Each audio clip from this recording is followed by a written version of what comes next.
Assalamu alaikum wa rahmatullahi wa barakatuh. In this podcast, we explore how historians navigate the complex space where truth, legend, faith, and politics meet. We ask how myths are separated from facts and whether history can ever remain free from the influence of power. The conversation also touches on places like Kashmir, where names, stories, and identities carry layers of memory and meaning. With these questions, I hope to understand how serious history is written and why it matters. And now, it's a great honor to introduce Professor Rattan Lal Hangloo Sahab. Professor Rattan Lal Hangloo is presently Chief Representative and Honorary Vice Chancellor, Nobel International University, Toronto, Canada, and its USA campus, and a distinguished visiting professor at SRM University, Amravati, and Andhra Pradesh. Formerly, he was a professor and head of history department at Hyderabad Central University. He was Vice Chancellor, University of Kalyani, West Bengal, and Vice Chancellor, University of Allahabad. He was the first Chief Proctor of Hyderabad Central University. He has been the Dean School of Global Relations and School of Languages and Culture, Central University of Punjab, Batinda. He has also served as the Chair of Indian Studies at the University of West Indies, Trinidad and Tobago, and UBC Georgia University. He has been Visiting Professor at University of Michigan, Delaware University, University of California, Berkeley, Heidelberg University, and Berlin University, Germany. He has been awarded several prestigious awards, the Senior Fulbright Fellowship by USA, DAAD Fellowship by Germany. He was nominated as a member of Academic Council of the United Nations System at Yale University, USA for 2 years for Asia and Africa. Devang Mehta Award for Outstanding Contribution to Education as the Best Vice Chancellor of the country on 28th of November 2015. He was awarded 16th Mother Teresa International Award for Eminent Academician for 2016. Sir Said National Award for Education 2018. Ali Johar National Award for Education 219. Ganga Vibhushan Samman for Academic Excellence in 2018 by Ma Ganga Nirmal Sanrakshan Samiti Prayag Allahabad. He was awarded honorary rank of Colonel in Indian Army in 2021. And there's much more to say. Thank you very much.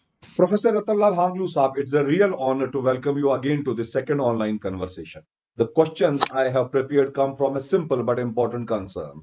That's how do we understand history when truth, legend, faith, and politics are all mixed together? Even something as basic as the name Kashmir carries many stories, and each story makes us think differently about our past and identity. I remind a book which I have read some 5 or 6 years back by Aziz Kashmiri by the name of Christ in Kashmir, where he mentions that the name Kashmir actually comes from Hebrew language. When they came from Syria, they saw this land and said that it's like Syria, and in Hebrew it means Kashmir, meaning like Syria. So we have got so many answers to the question, even to the name of our native land. I hope to understand how historians separate myth from fact and how they deal with questions that do not always have easy answers. You have spent decades studying these very questions with honesty and care, and your work has shown us what serious history looks like. I am truly grateful for your time and wisdom, and I do hope listeners too will find something valuable in this talk. So I shall start by asking this question, Professor Sahab. In regions like Kashmir, where place names have multiple origins, like the sage Kashyap legend, the land dried from water theory, or tribal names, how should historians decide whether to treat these as myths, symbolism, or distorted memories of real events? Irfan Saab, thank you for having me, and thank all the audience who are sort of listening to this. Absolutely brilliant questions, as always you ask. Thank you, sir. Let me give you a complete background to this whole problem of history in terms of our place names, in terms of myths, in terms of how they are all entangled together. In fact, what we feel is that in Kashmir's case, for example, the best example would be to start with the origin. That is the myth of Satisar, for example. Which has so many coded meanings, because the myth of, if we look at the actual nature of myth, the myth of Satisar and the demon Jaldo Bava is one of the most fundamental narratives of Kashmir's cultural memory, because it appears most fully in Nilmata Purana, which was written in 7th century AD, and this tradition was preserved down to present day. If we look at the exact detail of Nilmat Puran, It says that Kashmir was once a vast lake, you know, called Satisar, and its waters lived a Jaldo Bava. The sage Kashyapa appealed to the gods for help and ultimately contained that demon called Jaldo Bava, and mountains were therefore cut open and drained. The water was drained out of Satisar, and the drained lake became Kashmir Valley, fit for human settlement. In fact, ultimately, but when we look at historical and environmental meaning, many historians and geologists, we find they see this myth as preserving a memory of real geological past. We have Lydekker, we have so many others. In fact, if we name them, we have to spend a lot of time. And geological studies indicate that the Kashmir Valley was indeed a very large sort of prehistoric lake. It belongs, this entire myth belongs to our dateless past, because there was a time when there was no chronology at all, more than 1 million years ago. The famous Kariwa deposits, which were thick sedimentary formations across the entire valley, like, for example, in Pulwama, in Shupian, in Papur, in Achabal area, the plateau that leads to mutton. In fact, we call it, Achwal Wooder. In fact, the myth may therefore encode a kind of collective memory of, people of that time, a landscape shaped by water, a draining of large lake through Baramulla Gap, for example, the transformation of marshland into the land for cultivation, habitable agricultural land. And the demon is nothing other than the destruction caused by excessive water or floods or uncontrolled power of the water. Now, this is a real historical picture, but this has been encoded and mythified with the clothing of a religion, for example. Because myth is not merely geological, it also reflects the Brahminical sacralization of Kashmir. Because with the decline of Indus Valley civilization, we find the Vedic Brahmins crossed over into Kashmir. They crossed over, of course, into India, but they did cross over to Kashmir. And the sage Kashyapa is, nothing but a kind of Vedic Aryan coming. It signifies the coming of Vedic Aryan priests. I was telling you, I think sometimes, if we look at Rig Veda, I have to exactly locate the page where the first Kashmir Vedic Brahmin comes, and once he enters Kashmir, he raises his hands and says, Kashyapa, what a beauty. Oh. And from there we find this word Kashyapa becoming more popular. It explains the origin of the valley. It links Kashmir to Vedic sacred geography. It legitimizes the exploitation of Brahmin settlement into the region. It also presents a civilization emerging from wilderness, chaos. And in this reading, we find Satisar simply a primordial, untamed nature, Jaldobhava, a chaos, danger, and disorder caused by water, Kashyapa, a sacred authority and social order, draining the lake, creation of a civilized, habitable land or settlement. We have, interestingly, if we look at Nilbata Purana, we have plentiful of detail on these aspects of how the dialogue goes on between Kashyapa and Nilanaga, who was once a tribal ruler. But these all tribal rulers, with the coming of Vedic Aryans, were promoted or demoted to the position of a deity. Deification of these people was done, so that they cannot be in history, they cannot be rivals. Okay. It has connection to Nagas. You see, interesting thing, the people who inhabited these areas, cultivable lands with water bodies, were Nagas. Like, for example, today I have to say, if there are 3 Dr. Irfans, and I have to say which one I am talking to, I will say, hey, Koshurasa, Kashmiri. Yes. Irfan. Kashmiri Hangloo, for example, if there are so many others. Likewise, when the various settlements were there, we were saying these are Nagas. These are Nagas. Different tribes living in different areas, so they were considered to be Nagas.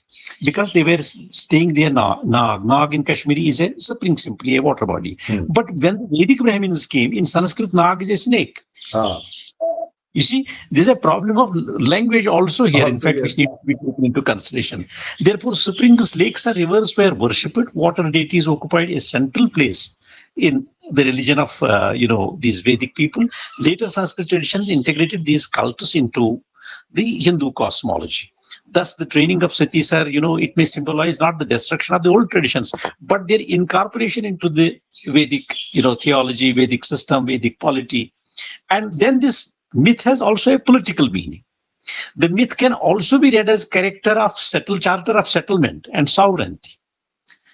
Many ancient societies possess such kind of myths where you find a hero defeats a monster, land is reclaimed from water or wilderness, for example, where only forests exist, a new social order is established, and in Kashmir, Kashyapa's victory over Jaldobova provides a kind of sacred explanation for those who had the right to inhabit and cultivate this valley. But from historical and historiographical point of view, if we look at it, then modern scholars generally do not treat Satisar narrative a literal history. Even I do not treat it as simply a literal history. You see, they see it as a layered cultural memory combining geological recollections of ancient or dateless past, I call it, indigenous Naga traditions, Brahminical settlement ideology, sacred geography, political legitimation. In that sense, we find Satisar myth is not simply a story about the valley's origin, but it's a narrative about how Kashmir understood the relationship between nature, water, sacred power, human society, and polity formation, which took place with the coming of Nagas. So one should say that Satisar and Jaldobava stand simply at intersection of environmental memory, religious transformation, and creation of a Kashmiri cultural landscape. Okay, sir. When a story like the draining of the ancient lake Satisar is both a religious legend and aligns with geological evidence and of a prehistoric lake, what is the right way for historians to approach it? As a myth, as science, or as a blend of both? I would say that actually the myth, existence of myth is also sometimes essential, because at least when there was nothing, there is a myth which can be decoded. It has to be subjected to a kind of scientific examination. You see, the idea that In other Kashmir is words, one can we say, sir, that science is actually overwriting these old myths and legends, or we can say that they too have got some importance? Myths have got some importance, but science is not simply overriding. Science is also helping us to. For example, this dateless past of geological. If geologists were not there, we would not get this information. Fine. For example, you see, we have millions of years before in entire Himalayan region, an earthquake took place, which led to the evolution, sprouting of this Karewa lands. And that is what created, the problems of these water bodies and, mismanagement at that point of time. Therefore, the idea of Kashmir was once a lake has both a geological basis and a mythological expression, we can say. Geological evidence in the sense the most geologists agree that Kashmir Valley was occupied by a large, water body, lake, often called the Karewa Lake or Paleocene Kashmir Lake. We can say hundreds and thousands, or rather, I would say millions of years ago, for example. Geologists think that this region, Kashmir Valley, was formerly filled with, they say filled with water from Tethys Sea during the Pleistocene period, that is nearly 1 million years ago. And the Baramulla Gorge developed as a consequence of this endogenetic stresses, we can say, and a lake was drained through it. The basic geological construction, when we look at that, Kashmir Valley is a tectonic basic formed by movements, which are associated with the rise of Himalayas, of course. Which is mythified later. Natural barriers, particularly in northwest near Baramulla Gorge, restricted the drainage. That's also true. Water accumulated and created a large lake that covered much of the valleys. We have plentiful of water bodies now. Even the Dal Lake or the Ular Lake have also now shrank. In fact, Fine. The lake is gradually drained, leaving behind a thick, sort of area, which ultimately became the entire valley. So the myth of Satisar is, has been preserved in mythology, in Nilmat Puran, but historically we do find that, the myth narrative is basically ancient lake occupied the valley. Kashyapa is simply erosion opened during the, gorge drainage through Baramulla. Water receded, lake gradually was drained, and valley emerged because modern Kashmir got formed. This does not mean that myth is a literal geological record. Rather, it suggests that the collective memory of ancient locustine, landscape may have been transformed, in fact, we can say, or transformed into a, what we can say, sacred narrative. Here I would like to emphasize that between 200 BC to 200 AD, Dharma Shastras were written. Texts were written, because in Buddhism, nothing was sin, nothing had to be forgiven. But for polity formation, to legitimize and perpetuate a particular rule. Dharma Shastras were written where certain, for everything, the theory of karma came in, for example. Huh. It's at that point of time that we find that these myths also got a sacred character. They also got Kashmir it. was not merely therefore imagined as a lake. Geological evidence strongly suggests that large lake once existed in the valley.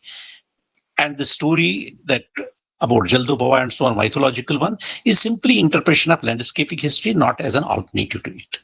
So further, I may ask then, how do historians distinguish between memories that preserve truth in symbolic form and those that are simply invented or exaggerated for religious or political purposes? You see, for that, I would say distinguishing a myth from history is one of the central tasks of historical inquiry.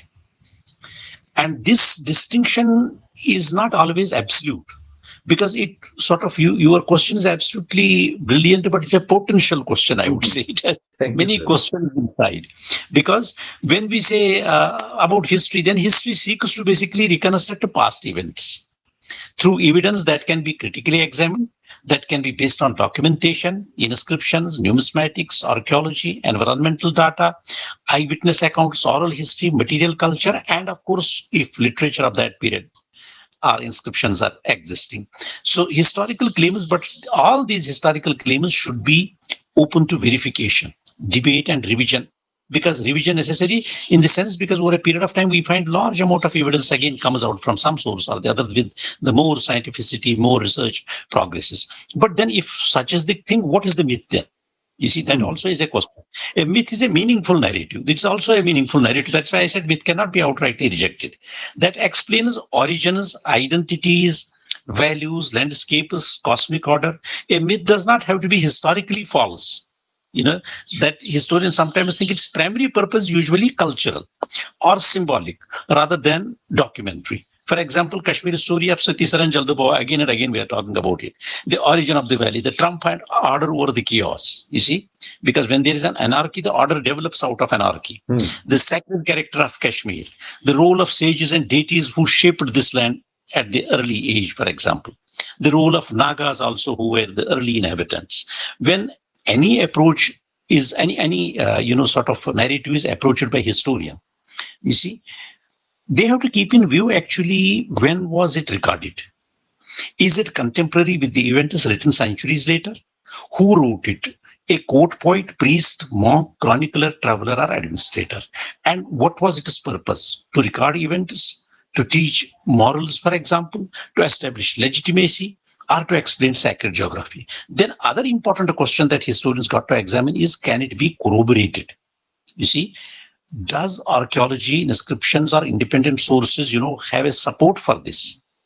And another interesting feature is what symbolic meanings are present in a particular, sort of myth.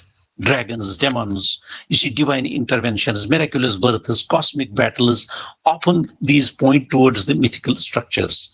And Kashmir's example fits into it in the sense that Satisar narrative is not accepted by geologists, for example, as a literal account of the sage physically cutting a mountain, which is historically also impossible existence of demon and all that. However, geological research does indicate that a large lake once existed in Kashmir basin and eventually was drained through natural process. Thus, the historical geological reality, which we believe, maybe an ancient lake, for example. The mythic narrative is the story of Satisar and Jaldo Bawa, which was actually more created by Vedic, sort of Brahmanical tradition, because they wanted to control and superimpose their structure on the existing tribal structure. Therefore, the myth may preserve a cultural memory of a real environmental transformation. In this sense, myth and history are not always, enemies, for example. Myths can sometimes contain echoes of historical experiences, environmental events, migration and social conflicts, cultural transformations, or even many, many other subjects that fall into the domain of history, sociology today, for example. The useful tool would be, instead of asking, is the story true or false, historians often should ask, what kind of truth is the story trying to convey? Exactly. Therefore, a myth may not accurately describe events at all. Yet it can reveal how a society understood itself. For example, when we keep on exploring this myth, and fall on to the narrative of Nilmat Puran, for example, we discover lots of interesting things, about the social and state formation and polity formation, cultural formation. Therefore, the historical factors are there behind any narrative. The symbolic meaning is within it, and reasons for story matters to the people who preserved it, in fact. The approach is especially important. We find this kind of, in regions such as Kashmir, where we find mythology, geography, memory, for example, and historical experience, for example, all deeply intertwined. They are That's what. intertwined. Fine. So if history is constantly shaped by political power, let me ask Yeah. it once again. So if history is constantly shaped by political power, those schools, monuments, films, or official narratives, can we ever speak of pure history, or pure history is something that never existed? I can say the short answer would be that we cannot write completely pure history, but we can strive to write, say, better, more critical, and more transparent history. Every historian has limitations, interestingly. You see, because sources are incomplete, sources also have biases. Fine. Historians themselves have their own perspectives, their own ideologies, sometimes which we should not have had. Exactly. They are precognitive narratives. Yes. But one thing is there, in fact, that we should keep in mind always. Much of the past is also lost, for example. We know ancient Kashmir largely through texts like Rajtarangni, Brihad Samhita, Nilmat Puran, archaeological evidence, coins, chronicles. Each source preserves a bit of it, but not whole of it. Then kings glorified themselves. For example, I'll give you an interesting evidence. We have Laltaditya being glorified right from ancient times down to modern day. But nobody tells us that Laltaditya looted the Bhutisha temple and never returned that money under the pretext of various conquests. We say that as if he had conquered the whole world like Genghis Khan. You see? So therefore, kings glorified themselves. Religious authors promoted their traditions. When you look at Nilmat Puran, then modern times colonial officials, had imperial agenda, as we know. And modern nationalists often seek legitimacy, sort of in the past. Therefore, historians, as I said, they have their own biases. A progress historian may emphasize class, an environmental historian may emphasize ecology, climate. A person belonging to broader school may have much more wider version. Feminist historian may talk in terms of emphasizing gender. And historians of today, sometimes not all, may emphasize the question of Sanatan and religion. That's what we see today. Because yes, there are battles now. You have seen how battles are taking place on NCRT books and all that. Everything being revised, without giving second thought to our own history. Because of this, pure history as an absolutely objective account is probably impossible. But what historians can do, as I said, they can critically examine sources. They can compare different kinds of evidence and state what is certain, probable, and speculative. Distinguish evidence from the interpretation. That's an important aspect. And remain always open to revision when new evidence appears. For example, regarding Kashmir's ancient lake tradition, we should be open to, look at geology. I cannot perpetrate or perpetuate this myth saying that Jalduba was a demon and there was a Satisar. There was a water body. Yes. There was a big accessible water body which was caused because of that earthquake and so on, and the Karek was sprouted and so on. So therefore, but we cannot say there was a demon who ultimately, provided us this land at all. The ideal historian is therefore not someone who claims neutrality, you see, but someone who is self-aware, transparent about methods, willingness to sort of let challenges, be posed and response to be given to them. Therefore, we find for Kashmir specifically, because closest approach would be to pure history would be through archaeology, through study of geology, through textual criticism, through environmental history, through oral traditions, while constantly asking who produced these sources, why they produced it, and for whom they produced it, what is left unsaid.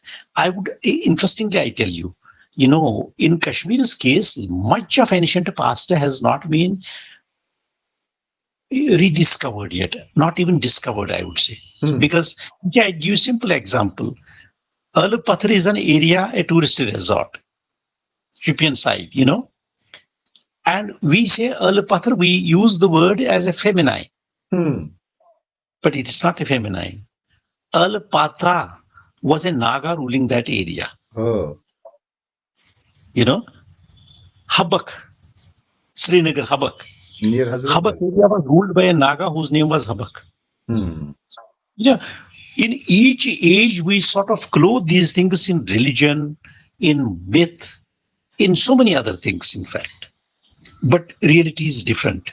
That needs to be explored without any bias, without, we should, I would say, as a historian, I never try to have loyalty to prejudice. That's very fine. You So a see, historian has not to be Hindu, he has not to be a Muslim. Faith is something which is very close to his heart or her heart, whatever it may be. But while writing, we shall have to leave all caps aside and write for the future generations to know how better we can do it. So that does not produce perfect objectivity, but it produces the most rigorous history we can ever write. fine, sir. You see, geological evidences are very correct. We cannot deny those things. But in a place like Kashmir, where identity, faith, and politics are deeply entangled, what responsibility does a historian have to resist appealing but politically convenient stories that may not be historically credible? You see, this is a very, very excellent question, I would say. You know, how history is entangled with politics and how he can escape. When history becomes deeply entangled with politics, for example, as Kashmir history certainly is, the search for truth becomes more difficult, but not impossible for historians. A useful approach to think about historical truth as having layers, for example, rather than a single political narrative. Many debates about Kashmir are not really about the past. You see, they are about the present identities. I would give you, present identities, rights and political claims. Historians should ask, what does the evidence show? Hmm. What do people want the evidence to show? These are two things. What does the evidence show and what do people want the evidence to show? You see, what's happening in today's narratives, if I talk about anything modern, we find first it becomes imperative for people to abuse Sheikh Abdullah for no fault of his own. One of the tallest leaders in South Asia, looking at the kind of circumstances that surrounded him. You see, these are not always the same thing. You see, historians should accept multiple truths, but not all claims. Truth and claim are different things. Claim can be made in a court, but truth belongs to everybody, I would say. Exactly, yes. Different communities may preserve different memories of the same event, for example. You see, those memories are historically important. However, not every factual claim is equally supported by evidence. For example, a Pandit's memory, you see, of displacement is a historical reality. A Muslim memory of political exclusion may also be a historical. The suffering of large number of Muslims within the valley is also a historical, reality. The historian's task is not to choose one memory and erase the other. Erase the other. But both should be studied while examining the documentary evidence. Both should be Because given the society space. is not simply, society is not one community. Then we don't believe, sort of inclusion and other things. Then the second important thing is, in this entanglement, we must distinguish memory, myth, and history. All three matter. They are different, but they matter. Memory tells how people remember. Myth tells how people make meaning. But history investigates what most likely happened. Confusing these categories are often produced, by confusing these categories often produce political conflicts. Right, sir. For example, I can tell you, see, we say conversion took place. Lot of importance is given to that. And then we finally say conversion took place because Muslims did violence, Sultan Sikandar did violence and forcibly did so. But why people are not getting converted if today also somebody comes with this word? That's a good question. Yes. Become Muslim, become Buddhist. Means this is a narrative. Because look at Harsha. By Harsha's time, there was no Islam in Kashmir. But Harsha destroyed most of the temples, Semagupta, Kailasha. Harsha there were no Muslims at that time, right? Many. When Buddhists were there, they were killed in lakhs, and Shaivism was established. They were killed by Meherkula Shaivites. and they destroyed their establishments. That time Islam was not there. So my point is not, I am not pro-community or pro-anti-community or anybody. My point is to tell you that there are different kinds of evidences.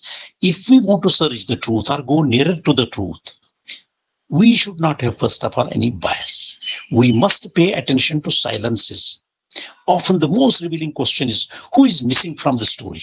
For example, you see, Kashmir's histories frequently focus on kings, dynasties, religious elites, states, political movements. The lives of peasants, artisans, women, pastoral communities, ordinary villagers are often less visible. I think I was the first person to talk about agrarian question, Begar and other things, when I wrote that book on agrarian system. And then people began to do a lot of research on economics and so on. Like that. So historians should also be comfortable with ambiguity, because many historical questions do not have definite answers. For example, we interestingly, why did particular religious change occur? I was giving you the question of conversion, for example. How voluntary and coercive were certain conversions? How representatives are surviving sources? Different separate representatives from different, there are sources which we support a particular thing that I have prejudice for. I may preserve that source, but I may not preserve the other source. Exactly, which I deem is against my narrative, right? Yes. Evidence may support several interpretations simultaneously, but we should treat history as inquiry, not verdict. You see, interestingly, my answer may be little. This is a very fine and right statement. Treat history as inquiry, not a verdict, because a courtroom seeks a verdict. When we go to Tehsil court or anywhere, there we seek a verdict. History seeks understanding. Exactly, yes. That's how I see it as a historian. But I can't tell it to public because public will not, they won't understand me and I can't believe them. The historian's role is not primarily to defend or condemn Kashmir's past, but to explain how different social, religious, environmental, and political processes unfolded over a period of time. That is historian's task. A Kashmir-specific perspective means Kashmir's history has been shaped by geography, environment, trade, migration, Sanskritic tradition, Buddhist tradition, Shaivite tradition, Tantric tradition, Islamic tradition, religious kingdoms, imperial states, colonial knowledge systems, modern knowledge systems, the question of nationalism, although nationalism was imported from outside, by the British. An account that reduces Kashmir only to one of these dimensions likely to miss important parts of our story. So therefore, any account that reduces Kashmir only one dimension has not to be taken into account. The closest approach to truth is therefore not choosing a single grand narrative, but continually keep testing narratives against the evidence, remain willing to revive conclusions, and recognize that past was usually, I would say, complex than political slogans built upon it by modern community or our contemporary community. I think that is the best solution for historians so that we don't get entangled into, politics. Thank you very much, sir. And at the end, I would like to ask you one more question. Actually, for young researchers studying contested histories, what advice would you give to balance sensitivity to local traditions with the discipline of evidence so they neither blindly accept myths nor cynically dismiss them? I would, for the younger generations, there are a lot of people doing very good work nowadays. There's a lot of trash also being poured into different theses, but there is a lot of excellent work also being done. In every university it happens, because unfortunately our institutions are declining for last more than 14, 15 years now. They are declining very speedily, in fact, if you look at particularly, it was a very sorry state of affairs, no doubt. We may sort of shout from rooftops big things are happening, but we do find there's decline in institutions. For younger generations, I would say, the most useful advice, in the sense I'm nobody to advise them, but I can still say that, is not to seek a mythical pure history, but to cultivate intellectual discipline and humility. Respect the evidence more than theory. What's happening is we build our hypothesis, then we try to prove that hypothesis. No, theories are useful tools, but they should not dictate conclusions while writing history. This is what I would like to tell young people. I would also like to tell them, let sources challenge your assumption rather than forcing sources to fit a predetermined narrative. That's fine. The second important thing would be to learn languages. Many historical misunderstandings arise from the dependence on translations. Yes. For Kashmir, this means engaging with Sanskrit, Persian, Sharda manuscripts wherever it is possible. Though Sharda was limited in the sense because our priestly community would only write in this. Common people were not using it in the sense it was not accessible to them also. Kashmiri language, which is very, very ancient, I would say. People always talk about Sitikant. It started with Laleshwari. No, Kashmiri language is prior to 4000 BC. Oh, Yes, yes. Prior to that also it exists. So this means engaging with all these languages, even Urdu also, and other relevant. Each language opens a different archives. Then the third thing would be to read across disciplines. You see, I used, for example, as a historian, I read a lot of literature and poetry which I used in my history writing. Perhaps the first Kashmiri who used, language sources, in fact, in terms of poetry, for example, and literature of that period. So, therefore, learn languages, read across disciplines. History is not only about texts or archaeology, geology, climatology, anthropology, or say linguistics. Art history often reveal things that chronicles omit. Then another interesting feature is, distinguish evidence from the interpretation. That's what young people should do. Always ask, what do we know? What do we infer? And what are we merely speculating about? That is what they should think. Readers should be able to see the difference in these things. yes, that's I would great. also say that they should be suspicious of all grand narratives. So that new thing should be digged out. Yes, because you see, nationalistic, colonial, religious, ideological, even academic orthodoxies, they can simplify, complex past. That's And great. historical data is often messier than any other single framework suggests presently. We also find they should visit places, not only archives. It's good to collect data from archives, but then they should visit places. You see, for example, I was making the list of Agraharas. As a result, I started from Agrahara of Livera on the banks of Lidar, Pahalgam area, and made the list and went to almost every place where these agraharas are located. And I have the complete list of these agraharas, which they were given to, these priestly Brahmins at that point of time. So, sir, this shows your sincerity and dedication towards your subject. And at the end, I would like to say, Professor Rattan Lal Sahab, thank you for guiding us through these difficult questions with such clarity and humility. Your insights remind us that history is not just about facts, but about how we carry the past into the present with honesty and responsibility. For young researchers and listeners like me, your words will be a campus for approaching contested histories with both sensitivity and discipline. It has been a profound honor to learn from you once again. Thank you, sir. Thank you very much.